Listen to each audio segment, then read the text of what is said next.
Assalamualaikum warahmatullahi wabarakatuh. Perkenalkan, nama saya Angelia Nur dengan NPM 22.168 dan pada kesempatan kali ini saya akan menjawab pertanyaan-pertanyaan tentang pendapat para hakim dalam kasus penjelajah Speluncean.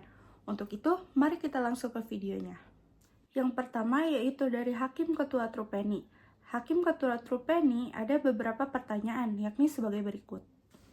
Pertanyaan-pertanyaan dari Hakim Ketua Trupeni yakni adalah yang pertama yaitu apa argumen utama yang dikemukakan Chief Justice Trupeni dalam menyikapi situasi ekstrim yang dihadapi oleh para penjelajah? Yang kedua, bagaimana ia menyeimbangkan antara kewajiban hukum dengan pertimbangan moral dan dalam pendapatnya? Yang ketiga, dalam konteks legal positivism dan natural law, di mana posisi pendapatnya berada? Lalu keempat, bagaimana ia menginterpretasikan peran dan batasan hakim dalam menerapkan hukum dalam keadaan darurat? 5. Apa dasar hukum yang ia gunakan untuk mendukung keputusannya? Dan apakah dasar tersebut cukup kuat jika dibandingkan dengan argumen moral? Keenam, bagaimana ia menanggapi perbedaan antara teks undang-undang dan realitas situasional yang dihadapi oleh para terdakwa? 7. Apakah pendapatnya mencerminkan kepekaan terhadap tragedi kemanusiaan dan jelaskan bagaimana? 8. Bagaimana relevansi pendapat Chief Justice Trupeni terhadap perdebatan modern mengenai penerapan hukum dalam kondisi krisis? Dan 9. Apa saja potensi kritik yang bisa diarahkan terhadap pendekatannya dalam mengintegrasikan aspek moral ke dalam penafsiran hukum? Dan jawaban untuk pertanyaan Hakim Ketua Trupeni adalah sebagai berikut. Yang pertama yaitu, argumen utama Trupeni adalah bahwa secara hukum, para terdakwa secara sah telah melakukan tindak pidana pembunuhan karena membunuh Roger Watmore secara sengaja. Meskipun situasinya tragis dan tidak biasa, ia menekankan bahwa undang-undang pidana tidak memberikan pengecualian untuk kondisi seperti itu, sehingga hukuman harus dijatuhkan sesuai hukum yang berlaku. Jawaban kedua yaitu, dalam pandangannya, Trupeni berusaha menyeimbangkan antara hukum dan moral dengan cara memutus bersalah, namun menyarankan agar presiden menggunakan hak prerogatif untuk memberikan grasi. Ia percaya bahwa keadilan moral dapat dicapai melalui jalur eksekutif, bukan dengan menafsirkan hukum secara fleksibel oleh hakim. Ketiga, Trupeni jelas menginterpretasikan aliran legal positivism, yaitu bahwa hukum harus ditegakkan sebagaimana tertulis tanpa mencampur adukan penilaian moral pribadi. Ia menolak mengubah atau menafsirkan hukum berdasarkan rasa keadilan atau empati semata. Keempat, ia menganggap bahwa peran hakim terbatas pada menafsirkan dan menerapkan hukum yang ada. Bahkan, dalam kondisi darurat sekalipun, menurutnya memberikan pengecualian hukum akan menciptakan presiden buruk dan mengaburkan batas kewenangan antar cabang kekuasaan. 5. Dasar hukum yang ia gunakan adalah pasal 12A yang menyatakan barang siapa dengan sengaja mengambil nyawa orang lain akan dihukum mati. Ia meyakinkan bahwa ini adalah aturan yang jelas dan tegas meskipun ia sendiri menyarankan agar presiden memberikan pengampunan atas dasar belas kasih. 6. Terhadap perbedaan antara teks undang-undang dan situasi ekstrim para terdakwa, ia mengakui bahwa hukum terasa berat dalam kasus ini, tapi ia menolak menyesuaikan teks hukum dengan situasi. Ia lebih memilih jalur eksekutif untuk menangani dilema moral tersebut. Ketujuh, pendapat Trupeni tetap menunjukkan kepekaan kemanusiaan. Ia menyadari bahwa penderitaan para terdakwa dan menunjukkan simpati melalui saran grasi. Namun ia tetap menjaga peran hakim sebagai pelaksana hukum, bukan sebagai pengoreksi moral hukum. 8. Pendapat Trupeni relevan dalam perdebatan modern soal supremasi hukum dan batas kewenangan hakim. Ia menekankan pentingnya menjaga integritas sistem hukum dan membatasi campur tangan yudikatif dalam keputusan-keputusan yang seharusnya terjadi di ranah eksekutif. 9. Potensi kritik terhadap Trupeni adalah bahwa pendekatannya terlalu legalistik dan kaku. Dalam situasi kemanusiaan yang sangat ekstrim, pendekatan semata-mata berbasis teks hukum bisa dianggap mengabaikan nilai-nilai keadilan, substantif, dan empati manusia. Dan itulah jawaban dari pertanyaan Hakim Trupeni. Nah, selanjutnya ada pertanyaan Hakim Foster dengan pertanyaan sebagai berikut. Yang pertama, Apa inti dari argumen Justice Foster mengenai penerapan prinsip keadaan darurat dalam kasus ini? 2. Bagaimana ia mendefinisikan kondisi ekstrim yang membenarkan penyimpangan dari penerapan hukum secara ketat? 3. Mengapa Justice Foster berpendapat bahwa para penjelajah sebaiknya dibebaskan atau mendapat keringanan hukuman? 4. Bagaimana ia mengintegrasikan nilai-nilai kemanusiaan dan pertimbangan etis ke dalam dasar putusannya? 5. Apa saja kelemahan yang mungkin muncul jika argumennya diterapkan secara konsisten dalam sistem hukum? 6. Bagaimana ia mengkritisi penerapan hukum yang terlalu literal dalam konteks situasi darurat? 7. Apa peran konteks sosial dan historis dalam pembentukan argumen Justice Foster? 8. Bagaimana pendapatnya mencerminkan ketegangan antara norma hukum baku dan fleksibilitas interpretatif? Dan 9. Dalam penerapan pada kasus kontemporer, apakah argumen keadaan darurat yang ia angkat masih relevan dan mengapa? Kemudian, jawaban untuk pertanyaan Hakim Foster adalah yang pertama, yaitu inti argumen Justice Foster adalah bahwa para terdakwa tidak dapat dinilai menggunakan hukum positif biasa karena mereka berada di dalam situasi darurat yang luar biasa, di mana hukum sipil tidak lagi berlaku. Ia menganggap bahwa para terdakwa demi bertahan hidup kembali pada hukum alamiah atau natural law dan membentuk kesepakatan sendiri yang sah secara moral. Oleh karena itu, ia menyimpulkan bahwa mereka tidak seharusnya dihukum menurut hukum yang berlaku dalam masyarakat normal. Kedua, Foster mendefinisikan kondisi ekstrim sebagai keadaan di mana sistem hukum sipil tidak bisa lagi dijalankan karena seluruh kondisi sosial yang menopang keberlakuan hukum telah runtuh. Dalam kasus ini, para penjelajah terperangkap dalam gua tanpa akses pada masyarakat, hukum atau perlindungan negara sehingga mereka hidup dalam keadaan alamiah yang membenarkan tindakan di luar hukum tertulis demi keberlangsungan hidup. 3.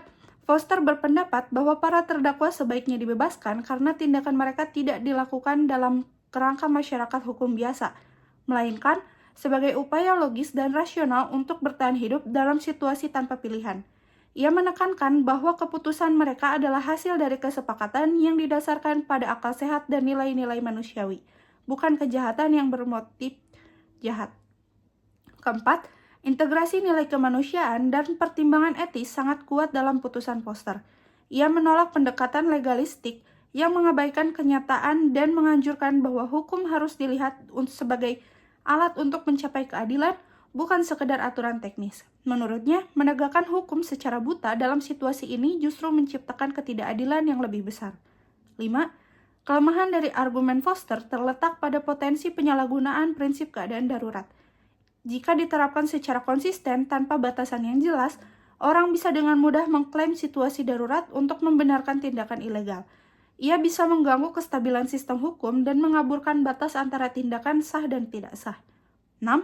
Foster mengkritisi penerapan hukum yang terlalu literal dengan menyatakan bahwa menafsirkan hukum hanya berdasarkan bunyinya tanpa memperhatikan tujuan dan konteksnya akan menjauhkan hukum dari keadilan. Ia menolak pendekatan mekanistik terhadap hukum yang menurutnya tidak manusiawi dan tidak sesuai dengan fungsi dasar hukum sebagai penjaga keadilan. 7. Konteks sosial dan historis sangat penting dalam argumen Foster. Ia melihat bahwa hukum harus selalu ditetapkan dalam realitas masyarakat di mana hukum itu berlaku. Dalam kasus ini, realitas bahwa para terdakwa berada dalam situasi tanpa perlindungan hukum menuntut pemahaman yang berbeda atas tindakan mereka. 8. Pendapat Foster mencerminkan ketegangan antara norma hukum baku dan fleksibilitas interpretatif.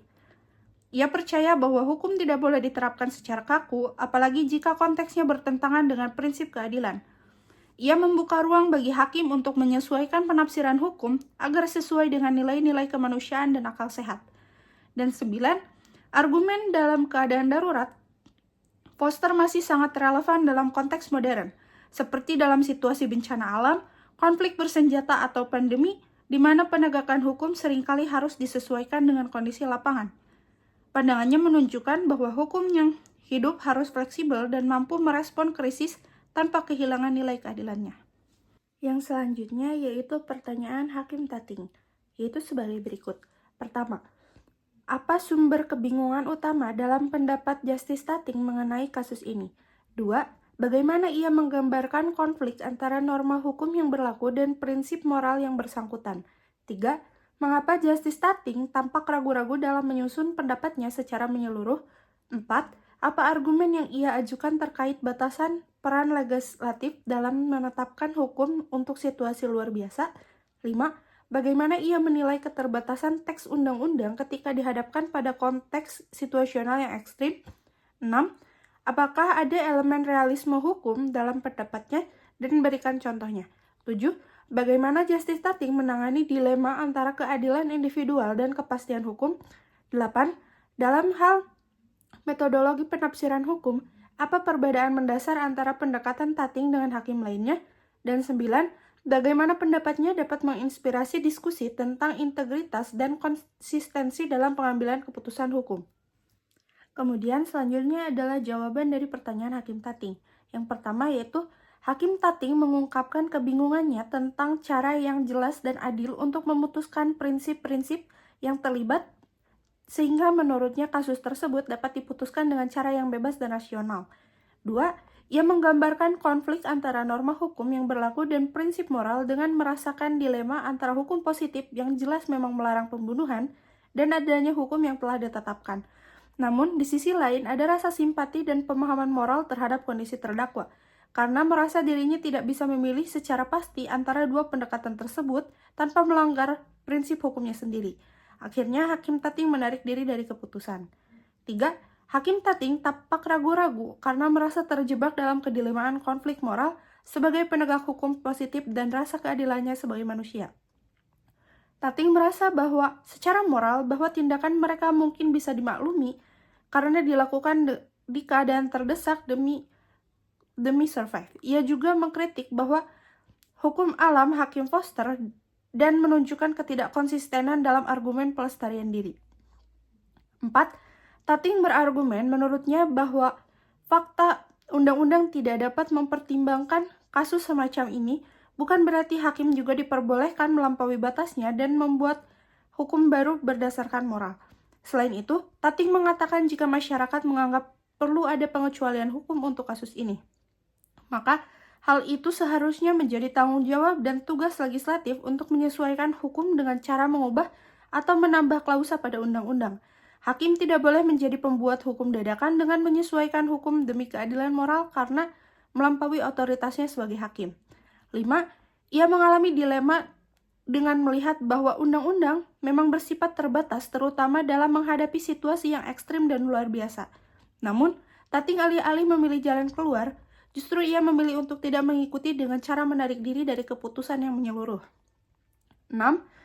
Hakim Tating mengutip bahwa kasus Commonwealth versus Fulgen di mana pengadilan menolak kelaparan sebagai pembenaran yang sah untuk mencuri makanan dan menghukum pencuri, ia menunjukkan bahwa keputusan hukum tidak pernah benar-benar netral dan ia melihat hukum juga bukan sebagai sistem tertutup dan sempurna, melainkan suatu yang bisa bergesekan dengan kenyataan manusia dan sosial.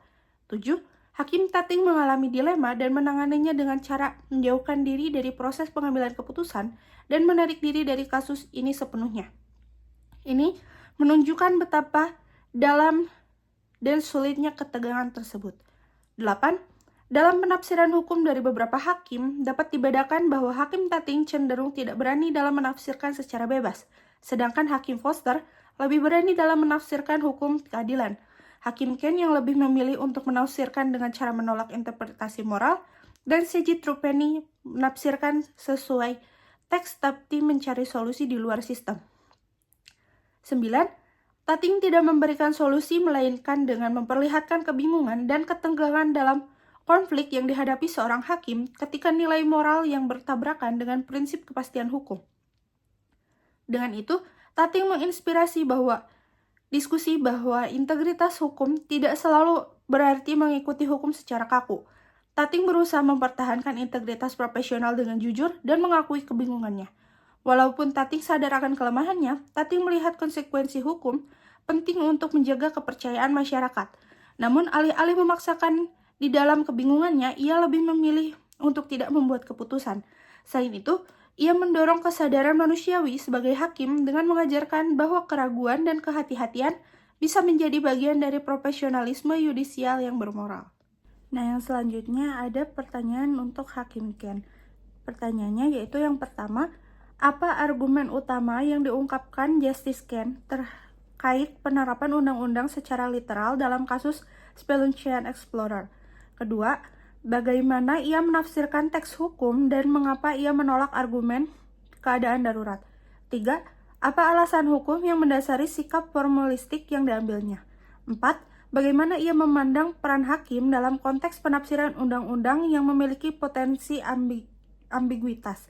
Lima, apa saja kekuatan dan kelemahan pendekatan literal yang ia terapkan dalam kasus ini? Enam, bagaimana Justice Ken menangani konflik antara interpretasi ketat terhadap undang-undang dan kebutuhan akan keadilan dalam situasi ekstrim? 7. Apakah pendekatannya dapat dikritik dari segi keadilan substantif dan mengapa? 8. Bagaimana ia merespon argumen yang mengedepankan pertimbangan moral dalam proses hukum? Dan 9. Apa implikasi pendekatan Justice Ken terhadap sistem hukum jika diterapkan secara umum? Jawaban untuk pertanyaan Hakim Ken adalah yang pertama yaitu Justice Ken mendukung hukuman mati dan menghukum para penjelajah yang dituduh. Argumennya, peran seorang hakim terbatas pada penerapan hukum. Ia menekankan bahwa peran hakim adalah untuk menerapkan hukum. Kedua, Justice Ken menafsirkan teks hukum dengan cara yang literal dan formalistik, berdasarkan legal positivisme. Oleh karena itu, ia menolak argumen keadaan darurat yang diajukan Justice Foster, karena ia menganggap tidak relevan secara hukum. Ia mengatakan bahwa tidak ada ketentuan dalam undang-undang yang mengatur pengecualian karena keadaan darurat, maka hakim tidak berwenang membuat pengecualian baru karena itu wewenang legislatif. 3. Justice Ken berpegang teguh pada prinsip legal positivisme, karena itulah ia mengambil sikap formalistik dalam penafsiran hukum. Hukum adalah aturan yang ditetapkan oleh otoritas yang sah dan harus diterapkan sebagaimana yang tertulis. Terlepas dari pertimbangan moral maupun keadilan substantif, Ken percaya bahwa hukum dapat diprediksi dan konsisten. Hakim harus bisa menyesuaikan hukum dengan nilai pribadi atau simpati. 4. Justice Ken memandang dengan cara tetap harus bisa dibatasi pada upaya menemukan makna literal dan objektif dari teks hukum, tanpa menyisipkan nilai moral pribadi atau tujuan sosial. Ken menolak penafsiran berdasarkan maksud legislatif, karena hakim hanya boleh menggunakan metode penafsiran hukum seperti makna kata, struktur logis, dan preseden hukum tertentu. Menurutnya, ambiguitas bukan lagi alasan hakim untuk mengisi kekosongan hukum dengan pendapat pribadi. Jika suatu situasi tidak secara jelas dicakup oleh undang-undang, maka tanggung jawab untuk memperbaiki ada pada lembaga legislatif. 5. Kekuatan. Dengan menggunakan penafsiran hukum secara literal, keputusan hukum bisa menjadi lebih konsisten dan dapat diprediksi, sehingga masyarakat akan tahu seperti apa konsekuensi dari tindakannya. Hal ini juga untuk memastikan hakim tidak melampaui otoritasnya, dan juga bisa menjaga netralisasi dan objektivitas dengan menghindari pertimbangan moral dan kelemahannya. Namun, pendekatan metode literal ini tidak sensitif terhadap nilai kemanusiaan atau moral, terutama dalam situasi ekstrim, dan terlalu memberi peluang dan tugas pada legislatif. 6. Justice Ken menegaskan bahwa undang-undang adalah norma yang sah karena dikeluarkan oleh otoritas legislatif yang berwenang. Tidak ada juga ruang bagi hakim dalam menyesuaikan atau melemahkan hukum berdasarkan penilaian moral pribadi. Ken juga menolak campur tangan nilai moral dalam penafsiran hukum, menyerahkan urusan moral atau simpati pada eksekutif dan memiliki kepastian dan legitimasi daripada keadilan dengan konteks situasional, karena menurutnya hakim itu tentang bagaimana penerapan hukum aturan yang konsisten. 7. Pendekatan sangat dapat dikritik dari sudut pandang keadilan substansial, karena ia mengabaikan nilai moral, tidak manusiawi, dan tidak responsif terhadap kasus ekstrim. Ia memprioritaskan kepastian hukum di atas nasib manusia dalam situasi yang luar biasa. Hal itu secara tidak langsung ia memisahkan hukum dari etika secara kaku, karena ia sangat mengejar penerapan hukum yang ketat dan formal. 8. Justice Ken dengan sadar menolak dengan secara tegas argumen yang mengedepankan pertimbangan moral dalam proses hukum. Ia mengatakan hukum harus diterapkan sebagaimana yang sudah tertulis dan beranggapan moralitas bersifat subjektif. Mempertegas pendapatnya bahwa peran hakim hanya menafsirkan dan menerapkan hukum bukan sebagai penentu moral. Dirinya menganggap moralitas dalam proses hukum akan mengganggu kepastian hukum dan mendorong hakim untuk bertindak arbiter berdasarkan nurani bukan lagi karena norma. Dan 9, jika pendekatan justice game diterapkan pada sistem hukum secara umum, maka akan meningkatkan konsisten atau kepastian dan stabilitas hukum. Dapat menjaga integritas konstitusional, mengurangi bias pribadi dalam keputusan, dan mengantisipasi konsekuensi hukum secara lebih jelas. Namun, selain itu semua, pendekatan ini bisa membuat hukum menghasilkan keputusan yang tidak manusiawi dan menghindari moralitas, serta mengurangi legitimasi sosial hukum, menjadikan hukum tidak adil secara moral dan dipandang tidak relevan pada manusia.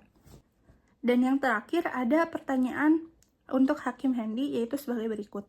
Yang pertama, apa inti dari pendekatan pragmatis yang diambil oleh Justice Handy dalam menginterpretasi kasus ini? 2. Bagaimana ia memandang peran opini publik dan persepsi masyarakat dalam pembentukan putusan hukum? 3. Apa alasan dibalik sikap populis yang ditunjukkannya dalam pendapatnya? 4. Bagaimana Justice Handy menyeimbangkan antara pertimbangan praktis dengan prinsip-prinsip hukum formal? 5. Apa saja kekuatan dan kelemahan pendekatan yang mengedepankan nilai-nilai sosial dalam putusannya? 6. Bagaimana ia mengintegrasikan realitas sosial dan politik pada zamannya dalam argumentasinya? 7. Apa perbedaan utama antara pendekatan pragmatis Justice Handy dengan pendekatan para hakim lainnya dalam kasus ini? 8. Bagaimana ia menanggapi kritik terhadap penerapan hukum yang terlalu abstrak dan tidak mempertimbangkan konteks masyarakat? Dan 9. Apa dasar hukum yang ia gunakan untuk mendukung pendekatannya yang lebih fleksibel dan kontekstual?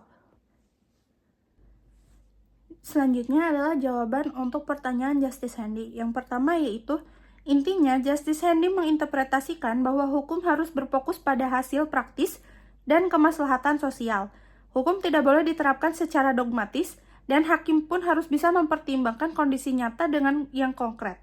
Apalagi dalam menghadapi kasus ekstrem seperti ini, hukum harus bisa beradaptasi dengan keadaan darurat dan kenyataan sosial. Handy menilai bahwa hukum harus mencerminkan akal sehat dan menciptakan kepuasan dan menghindari keretakan sosial. 2. Justice Handy memandang bahwa hukum harus selaras dengan nilai-nilai dan harapan sosial yang hidup. Opini publik menurutnya sangat mempengaruhi keputusan hukum karena bisa menjadi pertimbangan utama dalam pengambilan keputusan. Maka Handy berpendapat bahwa keadilan yang dipahami oleh publik lebih penting daripada keadilan yang dihasilkan secara kaku berdasarkan teks saja. Keputusan hukum yang tidak mencerminkan nilai publik akan merusak kepercayaan masyarakat terhadap sistem hukum. 3. Justice Handy menunjukkan sikap populis dalam pendapatnya karena keyakinannya terhadap hukum yang menurutnya harus bisa berfungsi sebagai alat untuk memenuhi keadilan sosial yang diterima publik dan juga keputusan hukum yang harus bisa selaras dengan nilai-nilai, harapan dan sudut pandang publik untuk menciptakan keadilan dan harmoni sosial. 4. Justice Handy menyeimbangkan antara pertimbangan praktis dengan prinsip hukum formal dengan mengutamakan fleksibilitas hukum untuk mencapai keadilan dalam konteks sosial yang lebih luas. Ia menekankan bahwa hukum seharusnya lebih dari teks kaku. Dalam pandangan Justice Handy, keadilan dalam sebuah sistem hukum tidak hanya tentang penerapan tetapi juga penerimaan sosial terhadap hasil keputusan hukum nantinya. 5. Kekuatannya yaitu mengutamakan pertimbangan kemanusiaan dengan mempertimbangkan kondisi ekstrim yang dihadapi, membuat hukum menjadi lebih mudah diterima publik dalam melihat hasil keputusannya yang mencerminkan nilai kemanusiaan dan juga bisa menjaga legitimasi sistem hukum dalam pandangan publik. Namun, kelemahannya dapat mengurangi kepastian hukum yang konsisten dan menyebabkan ketidakpastian bagi pihak yang terlibat. Selain itu juga beresiko terhadap penyalahgunaan kekuasaan, karena perhatian berlebihan pada nilai sosial yang berujung kehilangan prinsip hukum yang tegas dengan memberikan prioritas utama pada nilai sosial dan mengabaikan aturan hukum yang sudah jelas. 6. Justice Handy menekankan pentingnya opini publik, nilai-nilai sosial dan stabilitas sosial dalam proses pengambilan keputusan hukum. Ia tidak memandang hukum sebagai sistem hukum tertutup dan logika legal, tetapi sebagai bagian dari sistem sosial dan politik yang dinamis. Ia menganggap opini publik sebagai pertimbangan yang sah dan memutuskan hukum dan mendorong interpretasi hukum lebih adaptif terhadap dinamika demokrasi dan kebutuhan politik. Ketujuh, perbedaan pendekatan Justice Handy dengan hakim yang lainnya yaitu terletak pada metode pendekatan yang dipakai. Justice Handy lebih memakai dan berpegang pada metode pragmatis dan populis dengan berfokus pada opini publik dan memandang hukum sebagai alat sosial. Sementara Justice Foster memakai metode naturalis dan moral dengan fokusnya pada tujuan moral dan keadilan. Justice Kent berfokus pada metode legalisme positif dan formal yang lebih kepada kepastian hukum. Justice Stating dengan metode skeptis dan dilematik karena kedilemaannya pada konflik norma sehingga tidak bisa memilih. Dan C.J. Trupany dengan metode legistik moderat yang lebih pada kepatuhan hukum. 8. Justice Handy menanggapi kritik dengan mempertegas pernyataannya yaitu bahwa pendekatan yang tidak melihat persepsi publik akan membuat hukum terputus dari realitas sosial yang pada akhirnya bisa mengabaikan moralitas akal sehat dan mengorbankan keadilan pada publik. Ia menekankan bahwa jika hukum dijalankan semata-mata berdasarkan logika internal tanpa mempertimbangkan publik, maka hukum akan kehilangan fungsi akan sosialnya sebagai alat kehidupan. Dan yang terakhir yaitu 9, dasar hukum yang ia gunakan bersifat fungsional dan pragmatis, dengan bertumpu pada peran hakim sebagai pembuat keputusan praktis. Ia menganggap legitimasi hukum tidak hanya berasal dari teks, tapi juga dari penerimaan sosial dan seberapa efektif keputusan hukum dalam kehidupan nyata, karena ia memandang pragmatis yaitu keadilan sebagai suatu yang seharusnya yang bisa dirasakan masyarakat, bukan hanya dirumuskan secara formal. Nah, segitu saja yang bisa saya sampaikan. Kurang lebihnya saya mohon maaf. Terima kasih atas perhatiannya. Wassalamualaikum warahmatullahi wabarakatuh.